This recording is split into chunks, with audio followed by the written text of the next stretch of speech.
నమస్కారం. ఘంటారావానికి స్వాగతం. ముందుగా ప్రధాన అంశాలు. నేడు పూర్తి స్థాయి బడ్జెట్ ప్రవేశపెట్టనున్న రాష్ట్ర సర్కార్. గ్యారంటీల అమలుకు పెద్దపీట వేస్తూ కేటాయింపులు.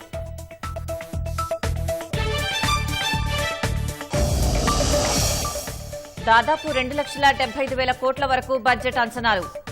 సంక్షేమం అభివృద్ధికి భారీగా నిధులు దక్కే అవకాశం.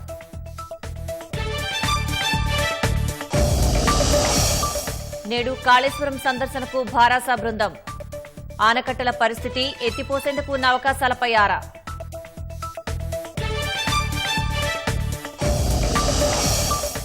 భద్రాచలం వద్ద మళ్లీ పెరుగుతున్న గోదావరి నీటి మట్టం.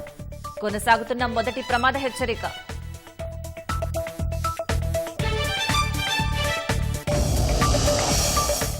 సంగారెడ్డి జిల్లా తునికిల్ల తండా వద్ద రోడ్డు ప్రమాదం. లారీని వెనక నుంచి ఢీకొన్న బైకు, 3 యువకుల దుర్మరణం.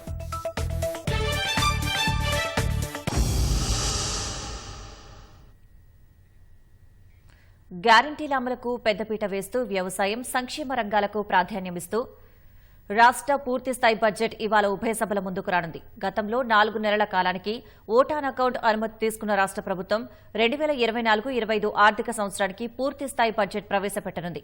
మొదటి త్రైమాసికం ఆదాయాన్ని అంచనా వేసుకుని ప్రాధాన్యాలకు అనుగుణంగా కేటాయింపులు చేయనుంది. ఓటాన్ అకౌంట్ సమయంలో 2,75,000 కోట్లతో పద్దుపెట్టిన ప్రభుత్వం ఇప్పుడు కూడా అంతే మొత్తంలో ప్రతిపాదించే అవకాశం ఉన్నట్లు తెలుస్తోంది.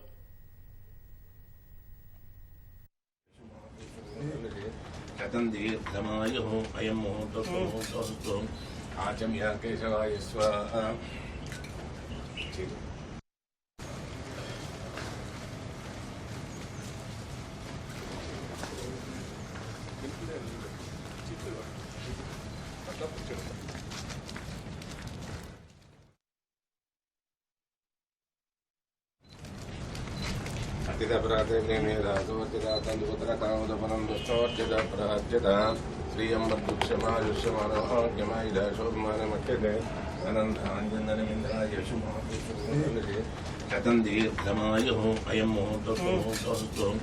ఆచమ్య కేశవాయ స్వాహా.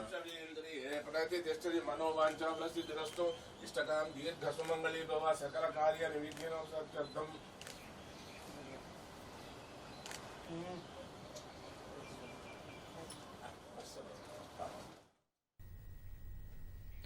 భారాస అధినేత కేసీఆర్ ప్రతిపక్ష నేత హోదాలో ఇవాళ మొదటిసారి శాసనసభ సమావేశాలకు హాజరు కానున్నారు.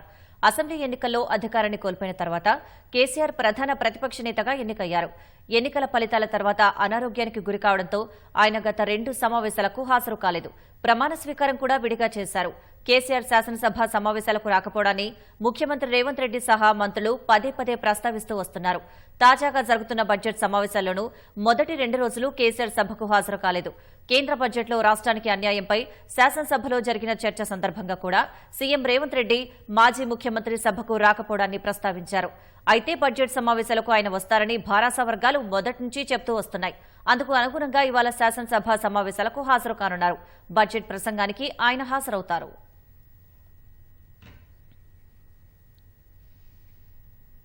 కేంద్ర బడ్జెట్లో తెలంగాణ పట్ల వివక్ష చూపాలని నిరసిస్తూ కాంగ్రెస్, భారాస, ఎంఐఎం పార్టీలు అసెంబ్లీలో తీర్మానం చేయడం దుర్మార్గమని కేంద్ర హోంశాఖ సహాయ మంత్రి బండి సంజయ్ అన్నారు.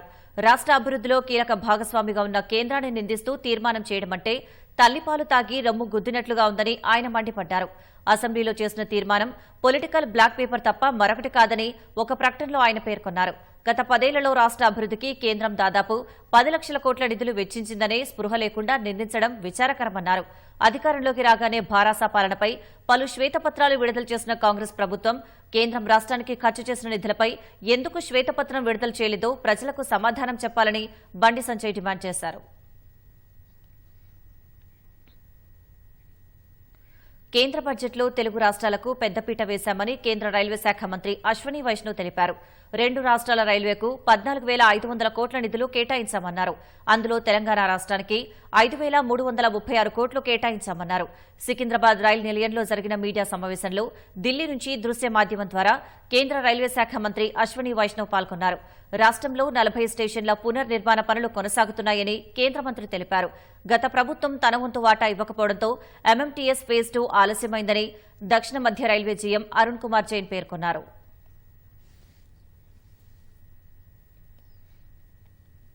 భారత రాష్ట్ర సమితి ఎమ్మెల్యేలు ఎమ్మెల్సీల బృందం ఇవాళ మేడిగడ్డ పర్యటనకు వెళ్లనుంది. గోదావరిలో ఉన్న నీటిని ఎత్తిపోసి రైతులకు నీరు ఇచ్చే అవకాశం ఉన్నా ప్రభుత్వం ఇవ్వడం లేదని అంటోన్న భారాస జలాశయాలకు నీటిని మళ్లించేలా ప్రభుత్వంపై ఒత్తిడి తీసుకొచ్చేందుకు ఈ పర్యటన చేపడుతున్నట్లు పేర్కొంది. ఇవాళ బడ్జెట్ ప్రసంగం ముగిసిన వెంటనే ఆ పార్టీ ఎమ్మెల్యేలు ఎమ్మెల్సీలు కాళేశ్వరం ప్రాజెక్టుకు బయలుదేరతారు. సాయంత్రం కరీంనగర్లోని దిగువ మానేరు డ్యాంను భారాస బృందం పరిశీలిస్తుంది. రాత్రికి రామగుండంలో బస్ చేస్తారు. రేపు ఉదయం 10 గంటలకు కన్నేపల్లి వద్ద ఉన్న లక్ష్మీ పంప్ హౌస్ ను భారాస బృందం పరిశీలిస్తుంది. ఆ తర్వాత అక్కడి నుంచి మేడిగడ్డకు వెళ్లి ఆనకట్టను సందర్శిస్తారు. మేడిగడ్డ ఆనకట్ట పరిస్థితి, అక్కడ ప్రవాహం, పంప్ హౌస్ వద్ద నీటి మట్టం ఎత్తిపోసేందుకు ఉన్న అవకాశాలు తదితరాల గురించి పరిశీలిస్తారు.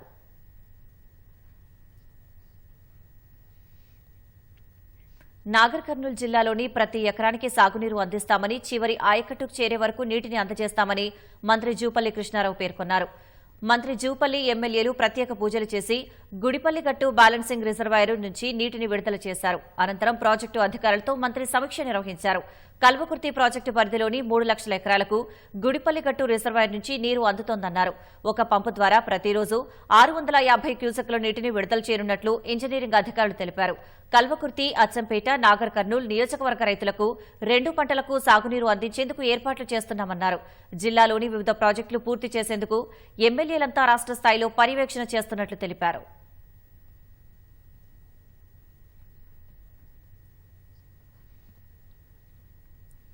సెన్సార్ బోర్డు సభ్యత్వం ఇప్పిస్తారని చెప్పి మోసం చేశారని మాజీ ఎమ్మెల్సీ కపిలవై దిలీప్ కుమార్ ప్రవీణ్ రెడ్డిలపై శశిధర్ అనే వ్యక్తి హైదరాబాద్ జూబ్లీహిల్స్ పోలీస్ స్టేషన్లో ఫిర్యాదు చేశాడు.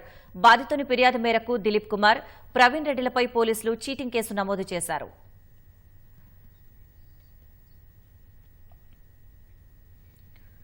జేఈఈలో ర్యాంకు సాధించి ఐఐటీ పాట్నాలో సీటు దక్కించుకున్న సిరిసిల్ల జిల్లా గోరెనాయక్ తండాకు చెందిన విద్యార్థిని బదావత్ మధులతకు ప్రభుత్వం అండగా నిలిచింది. మధులతకు ప్రభుత్వం ₹151,831 ఆర్థిక సాయం అందించింది. ఐఐటీలో సీటు వచ్చినప్పటికీ ఆర్థిక ఇబ్బందుల కారణంగా చేరలేని పరిస్థితిలో ఉన్నానని పత్రికల్లో వచ్చిన కథనాలకు ముఖ్యమంత్రి రేవంత్ రెడ్డి స్పందించారు. మధులతకు వెంటనే సహాయం అందించాలని గిరిజనులను ఆదేశించడంతో గిరిజన సంక్షేమ శాఖ అధికారులు మధులతను, ఆమె కుటుంబ సభ్యులను హైదరాబాద్ తీసుకొచ్చారు. సచివాలయంలో మధులతకు గిరిజన సంక్షేమ శాఖ కార్యదర్శి శరత్ చెక్కును అందజేశారు. విద్యార్థిని కోరిక మేరకు హై-ఎండ్ కంప్యూటర్ కొనుగోలు చేసి ఇప్పుడిచ్చిన ₹70,000 అదనంగా మరో ₹30,000 కూడా ఇస్తామని హామీ ఇచ్చారు. చదువుకోలేమని ఆందోళన చెందుతున్న సమయంలో స్వయంగా ముఖ్యమంత్రి సమస్యను తెలుసుకుని మానవత్వంతో స్పందించినందుకు సంతోషంగా ఉందని విద్యార్థిని మధులత అన్నారు. సికింద్రాబాద్ మోండా మార్కెట్ పీఎస్ పరిధిలో సంచలనం సృష్టించిన బంగారం చోరీ కేసును పోలీసులు ఛేదించారు. యజమానికే టోకరా వేసి బంగారం కొట్టేద్దామనుకున్న రాజస్థాన్ జాలోర్ ముఠా గుట్టురట్టయింది. 8 బృందాలుగా ఏర్పడి గాలించి 100కు పైగా సీసీటీవీ కెమెరాలు శోధించిన పోలీసులు నేరగాళ్లను పట్టుకున్నారు. నగరంలో ఇదే తరహాలో గతంలో ఈ ముఠా సభ్యులు చోరీలు చేసినట్లు పోలీసులు గుర్తించారు. ఈ నెల 18న సికింద్రాబాద్ క్లాక్ టవర్ వద్ద ఓ జ్యువెలరీ షాప్లో పనిచేస్తున్న దినేష్ కుమార్ లోహర్ అనే వ్యక్తి మోండా మార్కెట్ నుంచి కార్ఖానాకు బంగారు ఆభరణాలు తీసుకెళ్తున్నాడు. క్లాక్ టవర్ వద్దకు రాగానే 2 వ్యక్తులు ద్విచక్ర వాహనంపై వచ్చి అడ్డగించి 60 లక్షల విలువ చేసే బంగారు ఆభరణాలు ఉన్న బ్యాగ్ని లాక్కొని వెళ్లిపోయారు. విషయాన్ని దినేష్ యజమానికి చెప్పాడు. దీంతో ఇద్దరూ కలిసి మార్కెట్ పీఎస్కి వెళ్లి ఫిర్యాదు చేశారు. కేసు దర్యాప్తు ప్రారంభించి పోలీసులు 40 గంటల్లోనే ఛేదించారు. మార్కెట్ ఠాణా ఎస్ఐ రాఘవేందర్ ఆధ్వర్యంలో 8 ప్రత్యేక బృందాలను ఏర్పాటు చేసి సుమారు 100కి పైగా సీసీటీవీ కెమెరాలను పరిశీలించి నేరగాళ్లను పట్టుకున్నారు.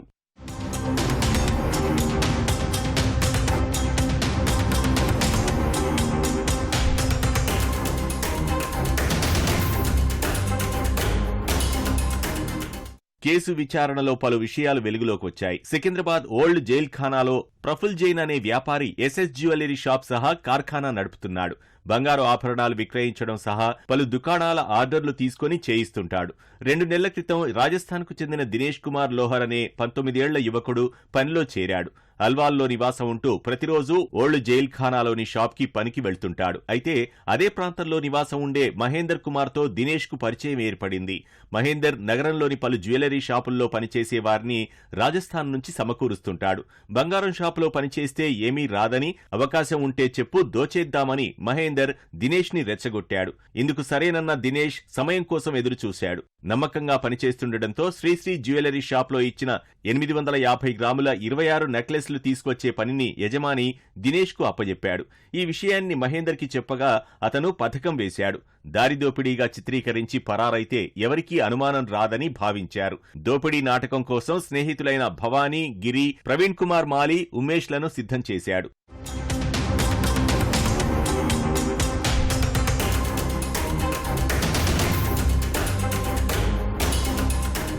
అనుకున్నట్లుగానే ప్లాన్ చేసి దొంగతనం జరిగినట్టు నాటకం ఆడాడు. జరిగిన విషయం చెప్పి యజమానితో కలిసి మార్కెట్ పిఎస్లో ఫిర్యాదు చేశాడు. బంగారు ఆభరణాలు తీసుకుని మహేందర్, భవానీగిరి, ప్రవీణ్లు కాచిగూడ రైల్వే స్టేషన్కు వెళ్లి అక్కడ కొంతసేపు దినేష్ కోసం ఎదురుచూశారు. అతను రాకపోవడంతో రైల్లో విజయవాడకు వెళ్లారు. అయితే సీసీటీవీల్లో దినేష్ ప్రవర్తన అనుమానాస్పదంగా కనిపించడంతో పాటు చోరీకి పాల్పడిన వారితో వాట్సాప్ కాల్స్ మాట్లాడి డిలీట్ చేసినట్లు పోలీసులు గుర్తించారు. నిఘా పెట్టిన పోలీసులు వారు హైదరాబాద్కు రాగానే అరెస్టు చేశారు. వారి నుంచి 600 గ్రాముల 20 నెక్లెస్లు స్వాధీనం చేసుకున్నారు. చోరీ చేసిన బంగారంతో రాజస్థాన్లోని తమ స్వస్థలాల్లో ఖరీదైన భవనాలు, ఇళ్లు నిర్మించుకుంటున్నారు. నమ్మకంగా పనిచేయడం, అదును చూసి భారీ చోరీ చేసి స్వగ్రామంలో స్థిరపడడం ఈ ముఠా నైజమని పోలీసులు దర్యాప్తులో గుర్తించారు. సంగారెడ్డి జిల్లా కంది మండలం తునికిల్ల తండా వద్ద రోడ్డు ప్రమాదం చోటు చేసుకుంది. నాందేడ్ అకోలా జాతీయ రహదారిపై లారీని వెనక నుంచి ద్విచక్ర వాహనం ఢీకొట్టింది. ఘటనలో 3 యువకులు అక్కడికక్కడే ప్రాణాలు కోల్పోయారు. ఘటనా స్థలానికి చేరుకుని దర్యాప్తు చేస్తున్న పోలీసులు మృతులు సందీప్, నవీన్, అభిషేక్ పుల్కల్ మండల వాసులుగా గుర్తించారు.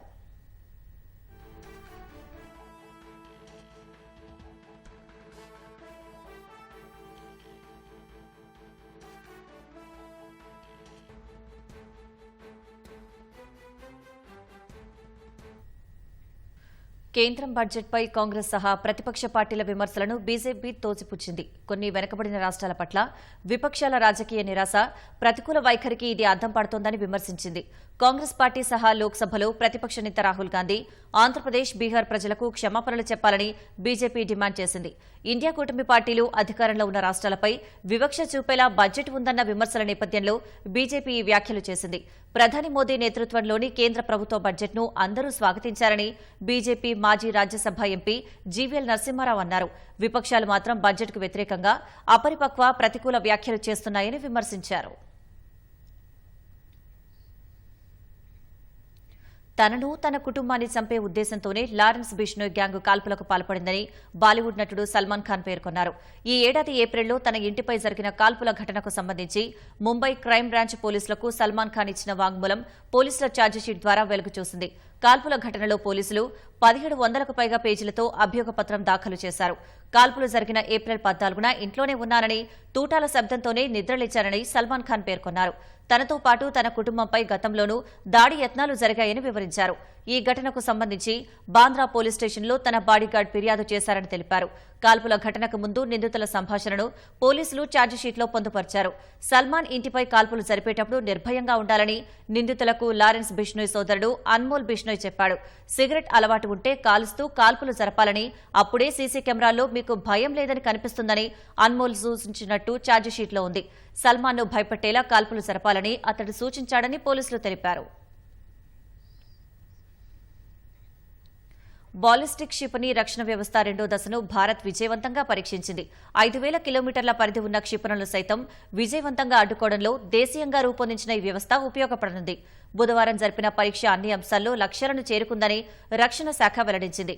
ఒడిశాలోని చాందీపూర్లో ఈ రక్షణ వ్యవస్థను పరీక్షించారు. దీనిని విజయవంతం చేసిన డీఆర్డీఓ అధికారులను రక్షణ మంత్రి రాజ్నాథ్ సింగ్ అభినందించారు. లక్షిత బాలిస్టిక్ క్షిపణిని సాయంత్రం 4 గంటల 20 నిమిషాల సమయంలో ప్రయోగించారు. దీనిని భూమి, సముద్రంలో ప్రతిష్ఠించిన రాడార్ ఆయుధ వ్యవస్థ గుర్తించింది. వెంటనే ఇంటర్సెప్టర్ యాక్టివేట్ అయింది. 4 గంటల 24 నిమిషాలకు ఫేజ్ 2 ఏడీ ఎండో అట్మాస్మియరిక్ క్షిపణిని చాందీపూర్ నుంచి ప్రయోగించారు. అది బాలిస్టిక్ క్షిపణిని విజయవంతంగా అడ్డుకుంది. దేశీయంగా తయారైన ఈ వ్యవస్థ శత్రువులకు చెందిన అనేక క్షిపణులను అడ్డుకోగలుగుతుంది. హమాస్తో పాటు ఇరాన్ మద్దతిస్తున్న సాయుధ గ్రూపులపై పోరాటానికి మద్దతివ్వాలని అమెరికా కాంగ్రెస్కు ఇజ్రాయెల్ ప్రధాని బెంజమిన్ నెతన్యాహు విజ్ఞప్తి చేశారు. ఈ పోరాటంలో అమెరికా, ఇజ్రాయెల్ కలిసి పనిచేయాల్సిందేనని ఆయన అభిప్రాయపడ్డారు. సభ లోపల డెమోక్రాట్లు, సభ బయట వేల మంది ఆందోళనకారుల నిరసనల మధ్య బుధవారం క్యాపిటల్ హిల్లోని అమెరికా కాంగ్రెస్లో ఆయన మాట్లాడారు. 50 మంది డెమోక్రాట్లు, స్వతంత్ర సభ్యుడు బెర్నీ శాండర్స్ ఇజ్రాయెల్ ప్రధాని ప్రసంగాన్ని బహిష్కరించారు. ముందుగా నిర్ణయించిన కార్యక్రమాల కారణంగా ఉపాధ్యక్షురాలు కమలా హారిస్ ఈ సమావేశానికి రాలేదు. నెతన్యాహు వస్తున్నారని తెలియడంతో వేలాది మంది నిరసనకారులు క్యాపిటల్ హిల్ పరిసరాలకు చేరుకున్నారు. వారిని అడ్డుకునేందుకు పోలీసులు స్టీల్ బారికేడ్లను ఏర్పాటు చేశారు. పోలీసు సునకాలతో పాటు పెప్పర్ స్ప్రేతో మోహరించారు. మరికొందరిని మధ్యలోనే అడ్డుకుని అరెస్ట్ చేశారు. అమెరికా అధ్యక్షుడు బైడెన్, ఉపాధ్యక్షురాలు కమలా హారిస్తో నేడు నెతన్యాహు భేటీ కానున్నారు. శుక్రవారం మాజీ అధ్యక్షుడు ట్రంప్తో సమావేశం కానున్నారు.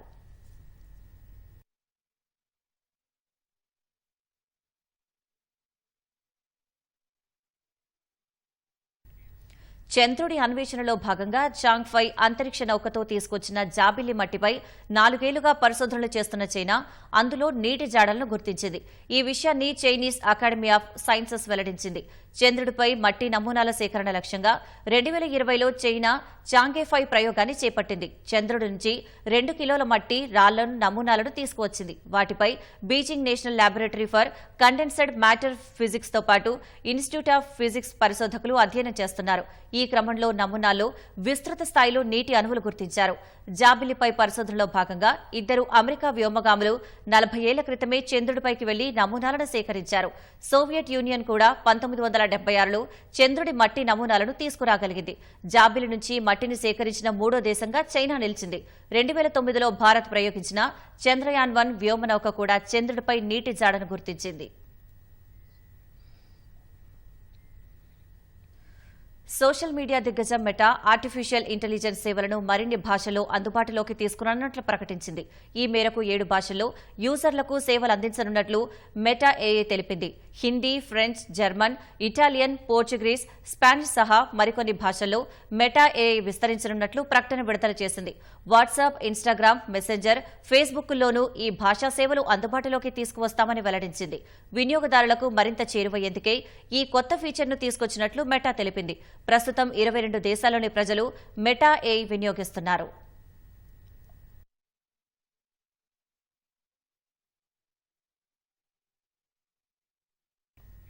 ఫ్యాన్సీ నెంబర్లపై వాహన యజమానుల్లో ఆసక్తి పెరిగిపోతోంది. తమకు ఇష్టమైన అచ్చొచ్చే నెంబర్లను దక్కించుకోవడానికి ఎంత చెల్లించడానికైనా వెనకంజ వేయడం లేదు. నిన్న హైదరాబాద్లోని ఖైరతాబాద్ రవాణా కార్యాలయంలో జరిగిన వేలంలో TG09A 9999 నంబర్కు ఏకంగా 19,51,111 రూపాయల ధర పలికింది. హానస్ డెవలపర్స్ అనే సంస్థ ఈ నెంబర్ను సొంతం చేసుకుంది. కొత్తగా ప్రారంభమైన TG09B 001 నంబర్ను 8,25,000 చెల్లించి NG మైన్స్ ఫ్రేమ్ సంస్థ దక్కించుకుంది. అదే సిరీస్లోని 0009 నంబర్ను 6,66,666 రూపాయలు చెల్లించి అమరం అక్షర్ రెడ్డి సొంతం చేసుకున్నారు. ఖైరతాబాద్ రవాణా శాఖకు ఫ్యాన్సీ నెంబర్లతో ఒక్కరోజే 50,17,514 రూపాయల ఆదాయం సమకూరింది.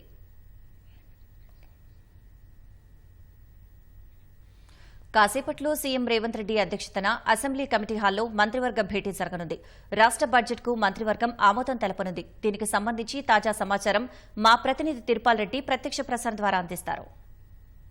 నయోమి, మరికొద్దిసేపట్లో రాష్ట్ర కేబినెట్ సమావేశం కానుంది. ఈవేళ ఉభయ సభల్లో బడ్జెట్ ప్రవేశపెట్టేదానికి కసరత్తు చేస్తున్నారు. బడ్జెట్ కాపీకి సంబంధించి బడ్జెట్ సంబంధించి కాసేపట్లో మొదలుగానున్న మంత్రివర్గ సమావేశంలో ఆమోదం పొందాల్సి ఉంది. అందుకు కొద్దిసేపట్లో ఈ మంత్రివర్గ సమావేశం జరగనుంది. అయితే ఫిబ్రవరిలో జరిగిన సమావేశాలలో ఓటాన్ అకౌంట్ బడ్జెట్ ప్రవేశపెట్టారు.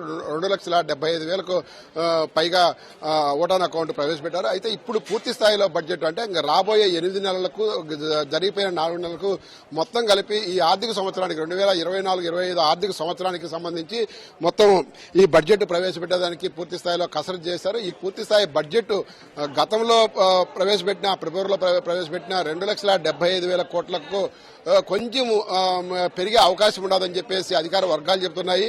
అది 2,90,000 కోట్లు ఉండే అవకాశం ఉందని చెప్పేసి అధికార వర్గాలు అంచనా వేస్తున్నాయి. దీనికి సంబంధించి కొంచెం అటు ఇటు ఉండే అవకాశం ఉన్నది. ఇప్పటికే ఉప ముఖ్యమంత్రి బట్టి విక్రమార్క అంటే ఈ ఆర్థిక శాఖ మంత్రి, అదేవిధంగా ఉప ముఖ్యమంత్రి బట్టి విక్రమార్క ఈ బడ్జెట్ ప్రవేశపెట్టేదానికి సంబంధించి బడ్జెట్ కాపీలతో ప్రజాభవన్లో నల్లపోచమ్మ గుడిలో ప్రత్యేక పూజలు నిర్వహించారు. అక్కడి నుంచి కొద్దిసేపటి కిందటే బయలుదేరి అసెంబ్లీకి చేరుకున్నారు.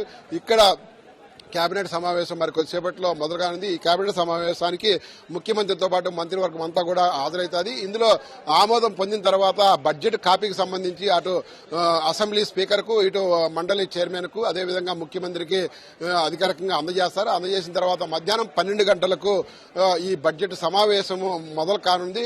ఇటు ఉభయ సభల్లో, అటు మండలిలో కావచ్చు, ఇటు అసెంబ్లీలో కావచ్చు, 2 చోట్ల కూడా ఒకేసారి ఈ బడ్జెట్ ను ప్రవేశపెట్టున్నారు. శాసనసభలో రాష్ట్ర ఆర్థిక మంత్రి అట్నే డిప్యూటీ ముఖ్యమంత్రి ఇద్దరు డిప్యూటీ ముఖ్యమంత్రి ఇక్కడ శాసనసభలో బడ్జెట్ ప్రవేశపెట్టినారు. అయితే శాసనసభ వ్యవహారాల శాఖ మంత్రి దుద్దిర్ల శ్రీధర్ బాబు శాసన మండలిలో ఈ బడ్జెట్ ప్రవేశపెట్టినారు.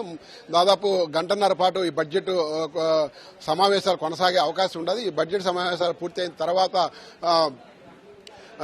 రేపటికి ఎల్లుండికి వాయిదా పడే అవకాశం ఉంది. రేపు ఒకరోజు ఈ బడ్జెట్ మీద పూర్తి స్థాయిలో ఈ సభ్యులంతా కూడా ప్రిపేర్ అయ్యేదానికి రేపు సెలవు ఉంది. ఎల్లుండి తిరిగి బడ్జెట్ మీద మొత్తం కూడా చర్చ జరగనుంది. చర్చ జరిగిన తర్వాత సాయంత్రము ఉప ముఖ్యమంత్రి బట్టి విక్రమార్క దీనికి సంబంధించి సమాధానం ఇవ్వనున్నారు. ఈ విధంగా బడ్జెట్ లో ప్రధానంగా చూసుకుంటే మనకున్న సమాచారం ప్రకారము ఇప్పుడు పూర్తి స్థాయి బడ్జెట్ ఏదైతే ప్రవేశపెడుతుందో దాంట్లో విద్య, వైద్య, అదేవిధంగా వ్యవసాయము ఈ మూడిటికి ఎక్కువ ప్రాధాన్యత ఇచ్చినట్టుగా తెలుస్తుంది. అదేవిధంగా సంక్షేమము, అభివృద్ధి ఈ రెండింటిని కూడా 2 కళ్ళలాగా చూసుకొని మొత్తం కూడా ఈ బడ్జెట్ కేటాయింపులు చేసినట్టుగా సమాచారం ఉన్నది. మరొక వైపు కేంద్రం నుంచి ఆశించిన స్థాయిలో బడ్జెట్ నిధులు కేటాయింపు ఉంటుంది అని చెప్పేసి చూశారు. కానీ కేంద్రం నుంచి ఎలాంటి కేటాయింపులు లేకపోగా ఉన్న మన ఏదైతే రాష్ట్రంలో ఆర్థిక వనరులు ఉన్నాయో దాన్ని దృష్టిలో పెట్టుకుని వాస్తవిక బడ్జెట్ ను రూపొందించినట్టుగా మనకు అధికార వర్గాలు చెప్తున్నాయి. అంటే గతంలో మాదిరి ఎక్కువ బడ్జెట్ ప్రవేశపెట్టి తర్వాత సవరించుకునే పరిస్థితి లేకుండా వాస్తవంగా ఎంత రాబడి వచ్చింది, ఆ రాబడికి తగ్గట్టుగా ఖర్చులు ఏ విధంగా పెట్టాలా తదితర అంశాలన్నింటి కూడా పరిగణలోకి తీసుకుని ఈ బడ్జెట్ రూపకల్పన చేసినట్టుగా సమాచారం ఉన్నది. ఇది మరికొద్దిసేపట్లో ఈ కేబినెట్ ఆమోదం పొందిన తర్వాత మధ్యాహ్నం 12 గంటలకు బడ్జెట్ సమావేశం మొదలు కానుంది. Over to studio.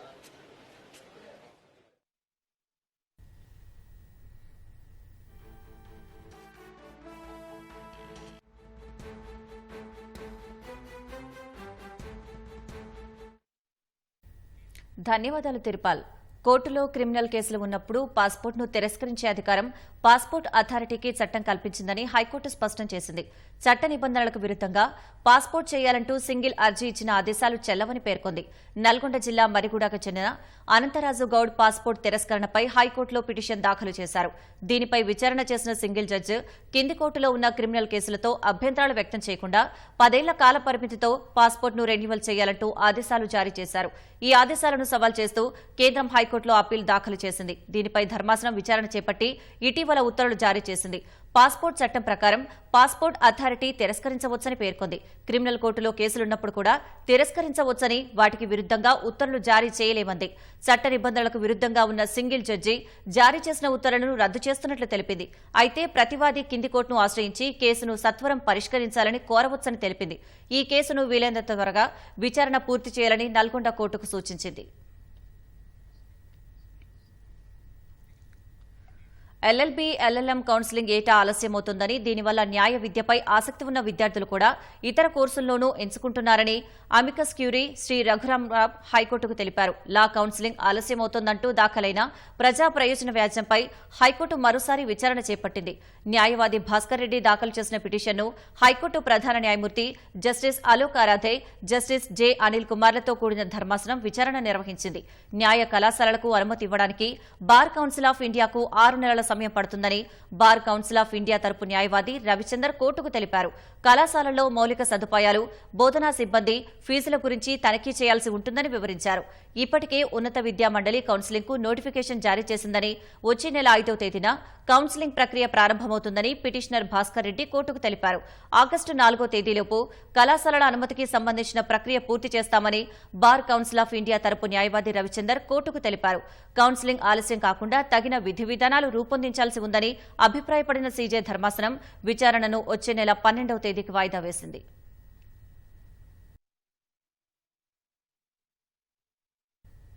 హెచ్ఎండీఏ పరిధిలో ఉన్న చెరువులన్నింటికీ 3 నెలల్లో బఫర్ జోన్లను గుర్తించి నోటిఫై చేయాలంటూ హెచ్ఎండీఏ కమిషనర్కు హైకోర్టు ఆదేశాలు జారీ చేసింది. నీటి వనరులను అందరూ పరిరక్షించాల్సి ఉందని వ్యాఖ్యానించింది.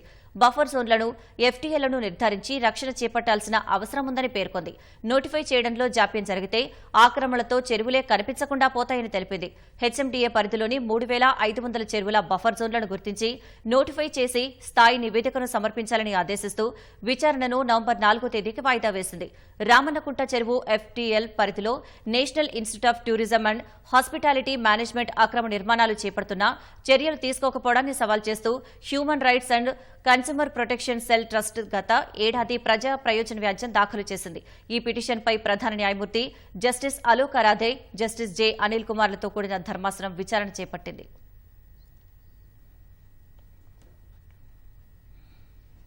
ఆ రహదారులపై ప్రయాణమంటేనే వాహన చోదకులు భయపడుతున్నారు. ప్రమాదకర మలుపులు, గోతుల రోడ్లు ప్రమాదాలకు నిలయాలుగా మారుతున్నాయి. మూల మలుపులు గమనించక యాక్సిడెంట్లు జరిగి విలువైన ప్రాణాలు గాల్లో కలిసిపోతున్నాయి. మలుపుల వద్ద హెచ్చరిక బోర్డులు, స్పీడ్ బ్రేకర్లు ఏర్పాటు చేయాలని వాహనదారులు కోరుతున్నారు. నిజామాబాద్ జిల్లా ఆర్మూర్ మండలం అంకాపూర్, ఇస్సాపల్లి మార్గంలో మూల మలుపులు ప్రమాదాలకు నిలయాలుగా మారాయి. నిత్యం వందలాది మంది ప్రజలు ప్రయాణించే ఈ దారిలో మూల మలుపుల వద్ద ప్రమాదాలు జరగడం సాధారణంగా మారిపోయింది. రాంపూర్, మిరదాపల్లి, గగ్గుపల్లి, అంకాపూర్ గ్రామస్తులు జిల్లా కేంద్రానికి వెళ్లేందుకు దగ్గర మార్గం కావడంతో ఈ రోడ్డు నిత్యం రద్దీగా ఉంటుంది. రహదారికి ఇరువైపులా ముళ్ల పొదలు, విస్తారంగా పెరిగిన చెట్లతో పూర్తిగా కనిపించని పరిస్థితిలో ప్రయాణించాల్సి వస్తోందని వాహన చోదకులు ఆందోళన వ్యక్తం చేస్తున్నారు.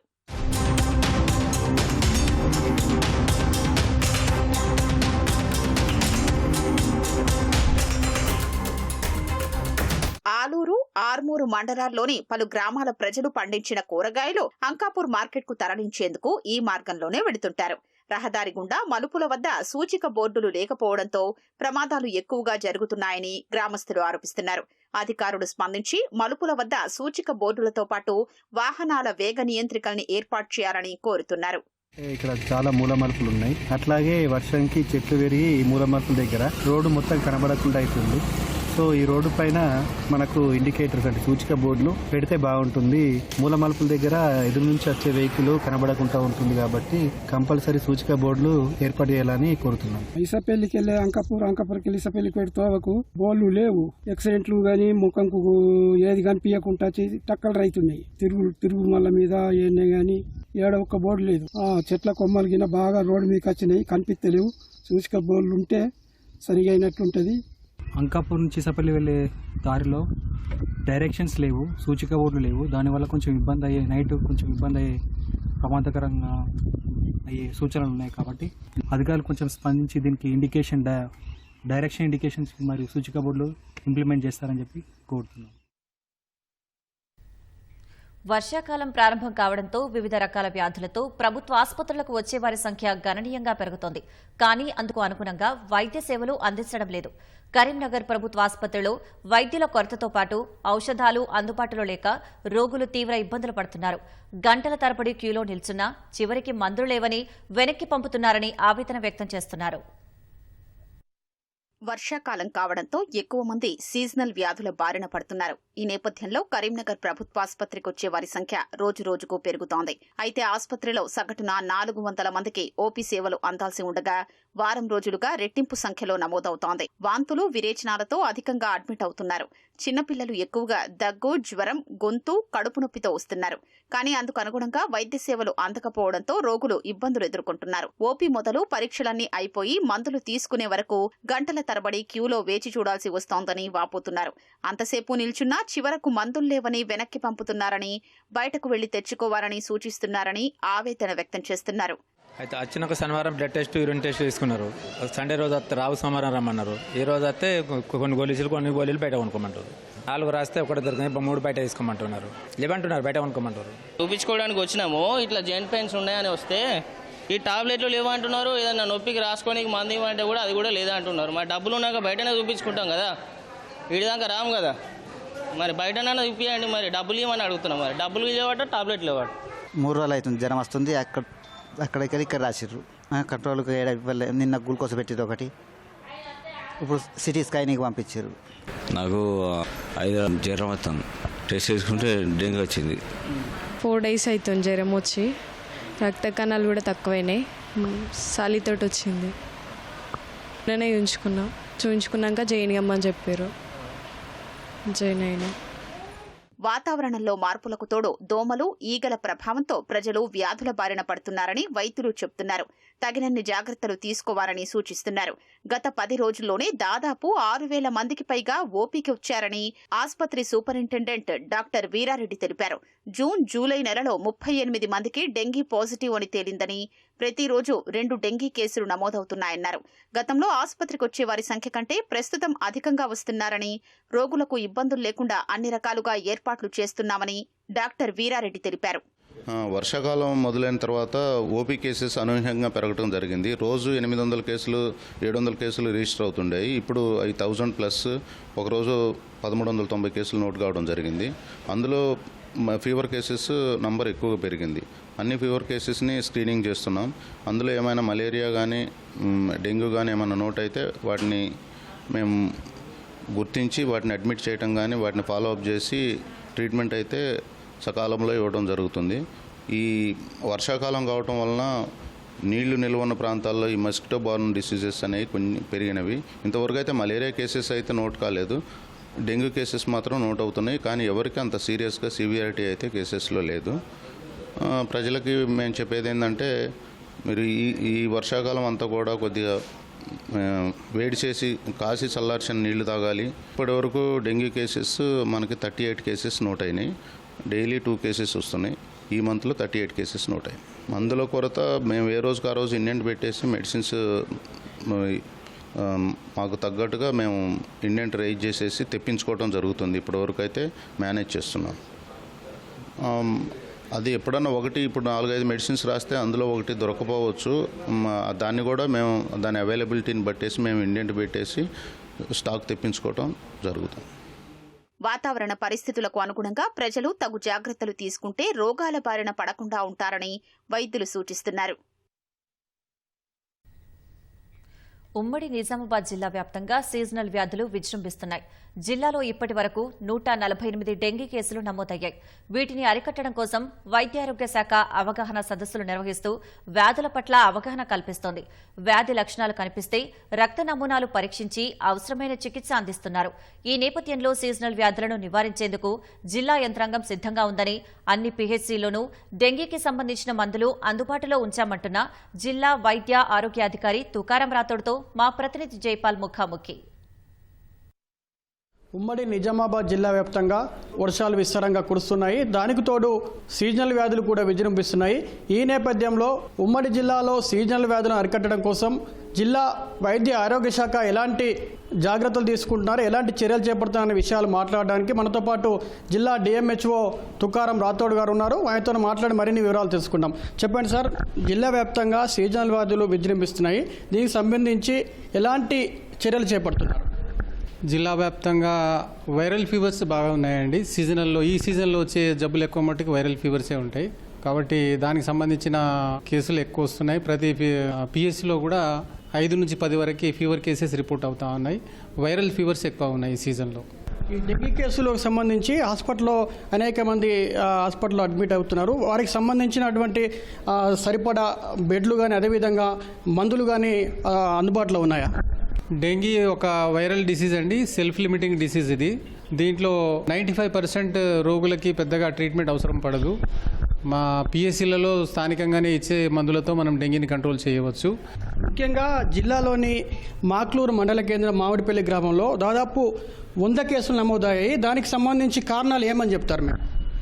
మాకులూరులోని కల్లడిలోని మామిడిపల్లి అడవి మామిడిపల్లి విలేజ్లో ఫీవర్స్ వస్తున్నాయి. ఆ విషయంలో ఈ నెలలోనే మేము 2 సార్లు క్యాంప్ పెట్టడం జరిగింది. ఇది నిజమే. అక్కడ వాతావరణ పరిస్థితులు కానీ, అక్కడ వాటర్ స్టాగ్నేషన్ కానీ, అక్కడ శానిటేషన్ కానీ బాగలేకపోవడంతో ఈ ఫీవర్ కేసెస్ పెరుగుతూ ఉన్నాయండి. నేను కూడా ఆ విలేజ్ని సందర్శించి 2 సార్లు కూడా అక్కడ క్యాంప్ని సందర్శించి విలేజ్లో మొత్తం తిరిగి చూశాను. నేను ప్రజలకు కూడా అవగాహన కల్పించడం జరిగింది. అక్కడ గ్రామ సభలో కూడా మాట్లాడడం జరిగింది.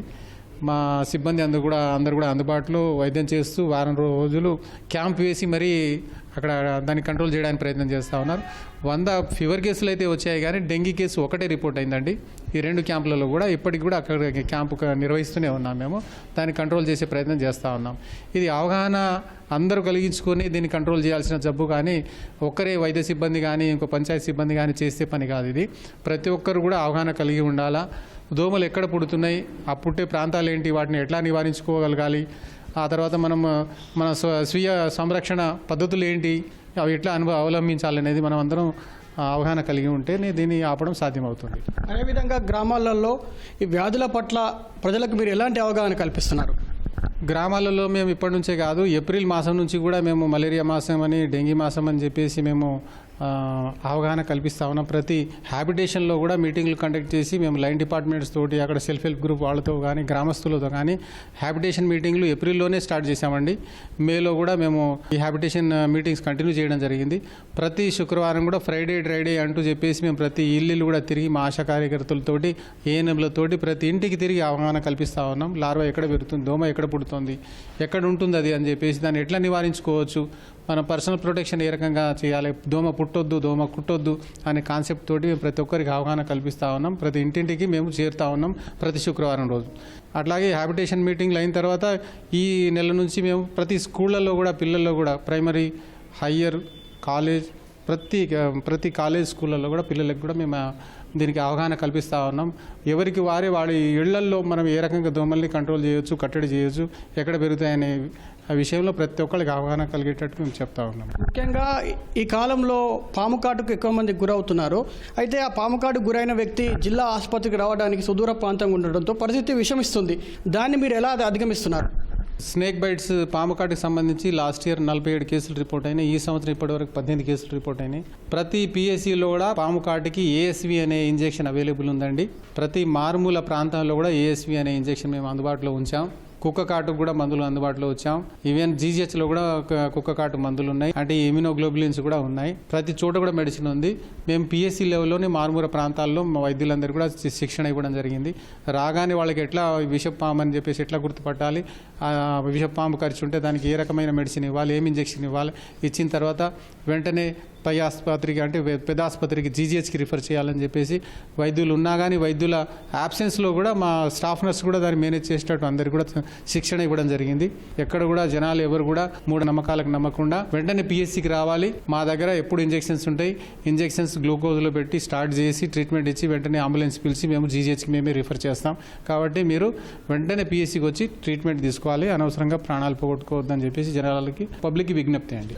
ఇది మొత్తంగా సీజనల్ వ్యాధులను అరికట్టడానికి జిల్లా వైద్య ఆరోగ్య శాఖ సిద్ధంగా ఉందని చెప్పేసి ప్రజలు కూడా పరిసరాలను పరిశుభ్రంగా ఉంచుకోవాలని చెప్పేసి జిల్లా డిఎంహెచ్ఓ రాథోడ్ గారు చెప్తున్నారు. కెమెరామెన్ మనోజ్తో జైపాల్, ఈటీవీ న్యూస్, నిజామాబాద్ జిల్లా. భద్రాచలం వద్ద గోదావరి నీటి మట్టం మళ్లీ పెరుగుతోంది. గత 2 రోజుల క్రితం క్రమంగా పెరుగుతూ 51.6 అడుగులకు చేరుకున్న గోదావరి నీటి మట్టం మంగళవారం నుంచి క్రమంగా తగ్గుతూ వచ్చింది. రాత్రి 45 అడుగుల వద్ద ప్రవహించిన గోదావరి నీటి మట్టం మళ్లీ పెరుగుతూ ఈ రోజు ఉదయం 9 గంటలకు 47.3 అడుగులకు చేరింది.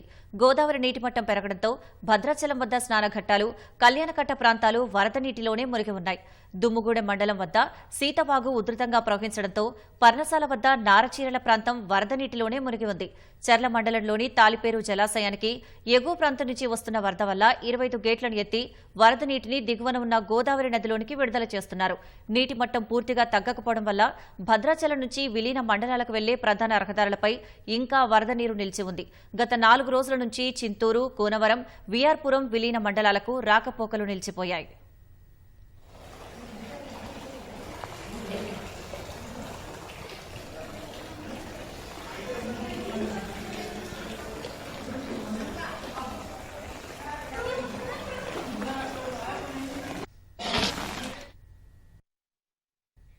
ప్రభుత్వ వసతి గృహాల్లో సంక్షేమమే కనిపించడం లేదు.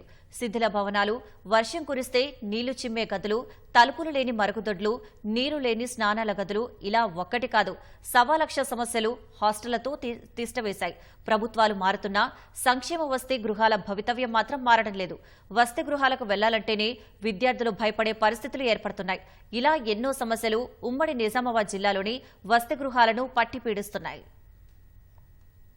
పేద మధ్యతరగతి వర్గాలకు వరం ప్రభుత్వ వసతి గృహాలు. ముఖ్యంగా గ్రామీణ ప్రాంతాలకు చెందిన విద్యార్థులు పట్టణాల్లో చదువుకోవడానికి వసతి గృహాలు ఎంతో అనుకూలం. గతంలో హాస్టల్స్ లో సీట్ల భర్తీకి అధికారులు ఇబ్బంది పడేవారు. ఇప్పుడు ఆ పరిస్థితి లేదు. విద్యార్థుల బంగారు భవిష్యత్తుకు వారధిగా నిలవాల్సిన హాస్టళ్లు ఇప్పుడు సంక్షోభంలో కొట్టుమిట్టాడుతున్నాయి. నిరుపేద విద్యార్థులు సమస్యలతోనే కాలం వెళ్లదీస్తున్నారు. అరకొర సౌకర్యాలతో ఉండలేక, ఇంటికి పోలేక నానా అవస్థలు పడుతున్నారు. ఉమ్మడి నిజామాబాద్ జిల్లా వ్యాప్తంగా 86 ఎస్సీ, ఎస్టీ, బీసీ సంక్షేమ వసతి గృహాలు ఉన్నాయి. వాటిలో 8,915 మంది విద్యార్థులు ఉన్నారు. వీరందరికీ ఏళ్లుగా శిథిలావస్థకు చేరుకున్న భవనాల్లోనే వసతి గృహాలు కొనసాగిస్తున్నారు. సరిపడా మరుగుదొడ్లు, తాగునీటి వసతి లేక విద్యార్థులు ఇబ్బందులకు గురవుతున్నారు. దాదాపుగా అన్ని వసతి గృహాలలో పడక మంచాలు లేక విద్యార్థులు నేలపైనే కునుకు తీయాల్సి వస్తోంది. కొన్ని హాస్టళ్లలో మూత్రశాలలు, మరుగుదొడ్లు లేక విద్యార్థులు తీవ్ర ఇబ్బందులు ఎదుర్కొంటున్నారు. పలు వసతి గృహాలకు ప్రహరీలు, కంచె లేకపోవడం వల్ల పందులు, కుక్కలు పరిసరాల్లో స్వైర విహారం చేస్తున్నాయి.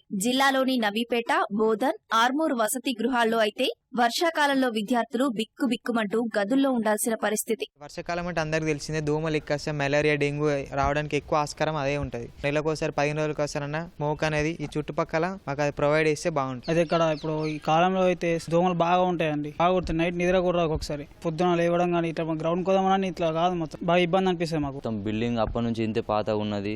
అసలు ఎవరు పట్టించుకుంటలేదు గవర్నమెంట్ కూడా. అట్లనే రూమ్ లో కూడా ఫ్యాన్లు ఒక్కొక్క ఫ్యాన్లే ఉన్నాయి, మాకు ఉబ్బరిస్తున్నది డైలీ. అట్లనే హాస్టల్ కూడా కొద్దిగా ఏదైనా మంచిగా కట్టించాలని కోరుతున్నాము. అలాగే పిల్లలకు అన్ని సౌకర్యాలు కలిగించాలని కోరుతున్నాము. హాస్టల్ ఫెసిలిటీస్ బాగాలేవు, బాత్రూమ్స్ కి ఇట్లా. ఇది రెంట్ బిల్డింగ్ 2015 నుంచి రెంట్ ఉంది. హాస్టల్ బాగాలేదు, ఉరుస్తుంది వర్షం పడితే. వానాకాలం కావడంతో వసతి గృహాల్లో పారిశుద్ధ్య లోపంతో విద్యార్థులకు సీజనల్ వ్యాధులు వ్యాపించే అవకాశముంది. చేతులు కాలాక ఆకులు పట్టుకున్న చందంగా కాకుండా ప్రభుత్వం సంక్షేమ వసతి గృహాలపై దృష్టి సారించి సమస్యలను పరిష్కరించాలని పలు విద్యార్థి సంఘాల నేతలు డిమాండ్ చేస్తున్నారు. జిల్లాలో రోజు రోజుకి ప్రభుత్వ సంక్షేమ హాస్టళ్ల పరిస్థితి మరీ అగమ్య గోచరంగా మారుతున్నటువంటి పరిస్థితి ఉన్నది. ముఖ్యంగా సెలవుల్లో మరమ్మతులు చేయాల్సినటువంటి అవసరం ఉన్నప్పటికీ మరమ్మతులు చేయకుండా ఎలగాటమాడుతున్న పరిస్థితి ఉన్నది. చాలా హాస్టళ్లలో పిల్లలకు కనీసం మౌలిక సదుపాయాలు లేవు, బెడ్షీట్లు లేవు, కిటికీలు లేవు, పైకప్పులు ఉన్నటువంటి పరిస్థితి లేదు. కొంచెం వర్షం కొట్టినా కూడా మొత్తం చెరువులను తలపించే విధంగా హాస్టల్ పరిసరాలు మారుతున్నటువంటి పరిస్థితి ఉన్నది.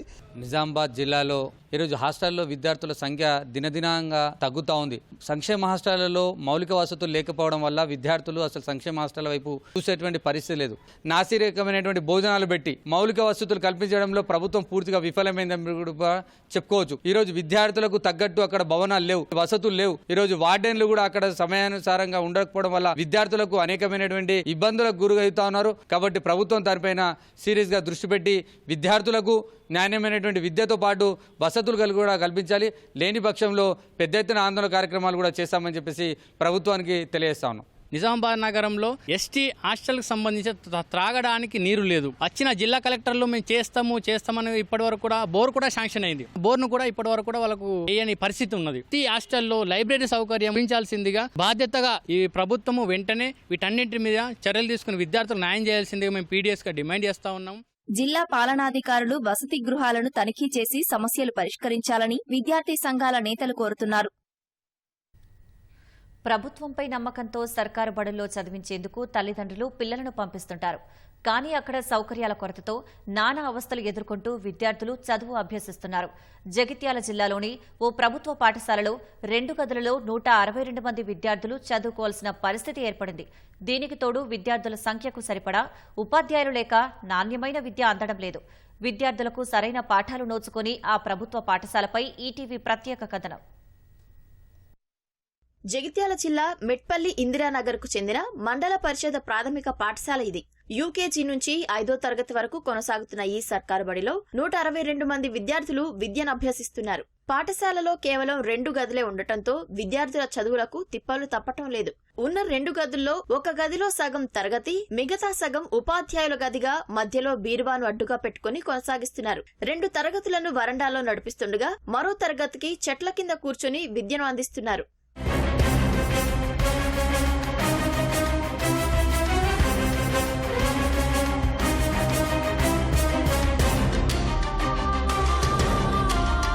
పాఠశాలలో విద్యార్థులందరూ ఇరుకైన గదిలో ఇబ్బంది పడుతూ కూర్చొని పాఠాలు వింటున్నారు. ఉపాధ్యాయులు చెప్పే పాఠం అర్థం కాక అవస్థలు పడుతున్నామని విద్యార్థులు ఆవేదన వ్యక్తం చేస్తున్నారు. పాఠాలు సరిగా బోధించలేకపోతున్నామని, విద్యార్థులకు నాణ్యమైన విద్యను అందించాలంటే అదనపు తరగతి గదులు నిర్మించాలని ఉపాధ్యాయులు కోరుతున్నారు.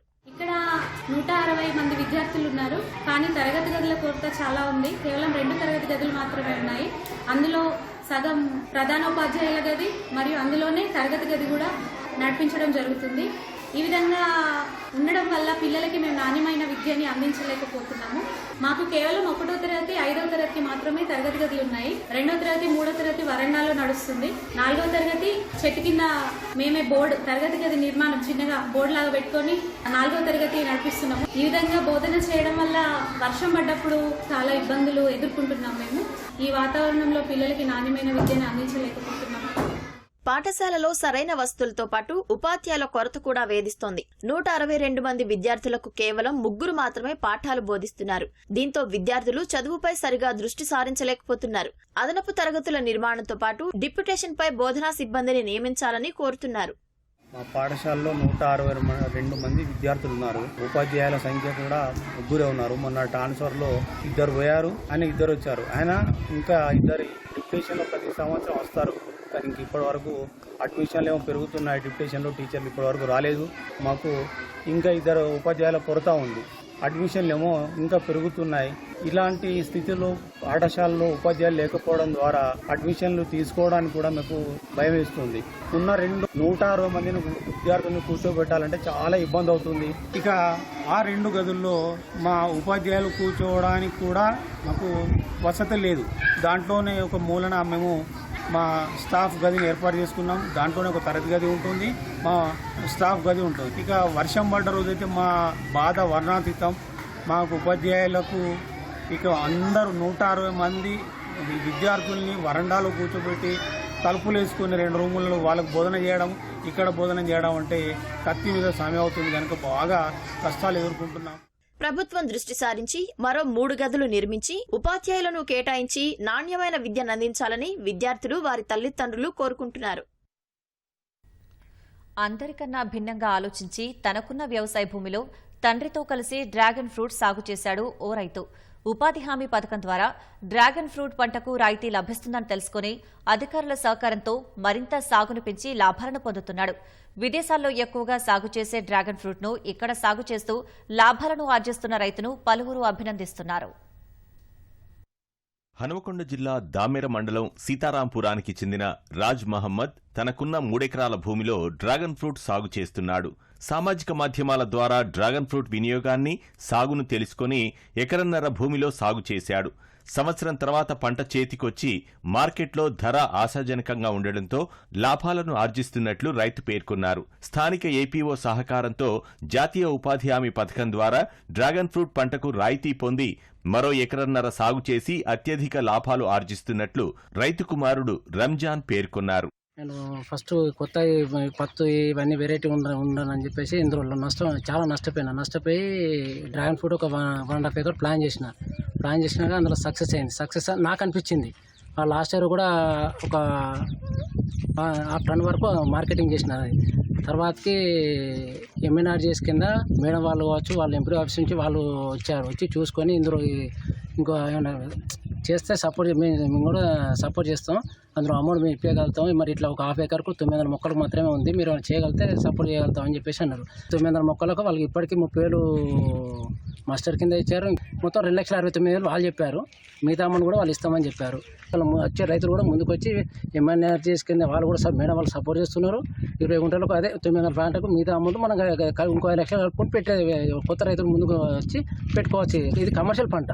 ఒకసారి ఇన్వెస్ట్మెంట్ పెడితే ఒక 34 సంవత్సరాలు మనకు ఉంటుంది. ఒకటేసారి ప్లాంటేషన్ ఇన్వెస్ట్మెంట్ సంవత్సరం 10 లక్షలు ఈజీగా తీసుకోవచ్చు. అది కష్టపడితేనే, ఏది కానీ కష్టపడింది మాత్రం రాదు. రాజ్ మహమ్మద్ ఉపాధి హామీ పథకంలో పనులు చేసేవాడని, వినూత్నంగా ఆలోచించి డ్రాగన్ ఫ్రూట్ సాగు చేశాడని ఏపీఓ శారద వివరించారు. ఉపాధి హామీ పథకం ద్వారా ఉద్యాన విభాగం ద్వారా ప్రభుత్వం సహాయం అందిస్తుందని తెలుసుకున్న రైతు తమను సంప్రదించాడని తెలిపారు. రాజ్ మహమ్మద్ కు అరెకరానికి ప్రభుత్వం 900 మొక్కలు, 2,62,000 రూపాయలు గ్రామ పంచాయతీ ద్వారా లబ్ధి చేకూరుస్తున్నట్లు శారద పేర్కొన్నారు. సాగు చేయాలనుకున్న రైతులు గ్రామ పంచాయతీ అధికారులను సంప్రదించినట్లయితే ప్రభుత్వం అందిస్తున్న సహాయాన్ని పొందవచ్చని పేర్కొన్నారు. లాస్ట్ ఇయర్ 2023-24లో డ్రాగన్ ఫ్రూట్ ప్లాంటేషన్ ఎంజీఎన్ఆర్ఈజీఎస్ కింద టేకప్ చేయడం జరిగింది. ఎండి రాజ్ మహమ్మద్ గారు, ఇతను డిజేబుల్డ్ పర్సన్. గత సంవత్సరంలో ఈజీఎస్లో డ్రాగన్ ఫ్రూట్ కూడా హార్టికల్చర్లో ఉందని తెలియగానే గ్రామ పంచాయతీని అప్రోచ్ అయి తీర్మానం తీసుకొని ఇటు వర్క్ హాఫ్ ఎకర్కి మనకు 900 మొక్కలకి మంజూరు చేయడం జరిగింది. ఈ యొక్క కాస్ట్ 2,62,000 రూపాయలు మంజూరు అయింది. దీనికి సంబంధించి 900 మొక్కలు కూడా నాటుకోవడం జరిగింది. ఆల్రెడీ ఒకసారి ఇప్పుడు క్రాప్ కూడా స్టార్ట్ అయింది. ఇప్పుడు మిగతా రైతులకు కూడా మనము ఈజీఎస్లో 1/2 ఎకరం వరకు ఇవ్వడానికి ఉంది. 900 మొక్కలకి మనము పోల్స్ ఇస్తాము, తర్వాత వైరింగ్, తర్వాత మొక్కల పిలకల కాస్ట్, తర్వాత మొక్కలు నాటడానికి, తర్వాత దాని సర్వైవల్ వాటరింగ్ చేయడానికి, కలుపు వీడింగ్ చేయడానికి మాస్టర్ ద్వారా మనం పేమెంట్ ఇస్తాం.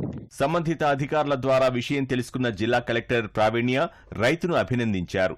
ఈ రైతును ఆదర్శంగా తీసుకుని డ్రాగన్ ఫ్రూట్ ను సాగు చేయడానికి మిగతా రైతులు ముందుకు రావాలని సూచించారు.